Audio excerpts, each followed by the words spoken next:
అందరికి వందనాలు. లేఖనాన్ని చూశారు కదా ప్రియులారా. దేవుడు ఆయన ప్రజలను కాపాడుతానని విశ్వాసకున్న నమ్మకాన్ని గురించి ఈ కీర్తన మనకు తెలియజేస్తుంది. కాపాడుటనే మాట ఈ చిన్న కీర్తనలో 5 సార్లు ఉంది.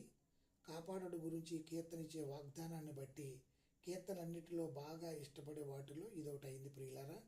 కీర్తనకారుడు యెరూషలేము ప్రయాణం చేసే యాత్రుడిగా మనకు కనబడుతున్నాడు.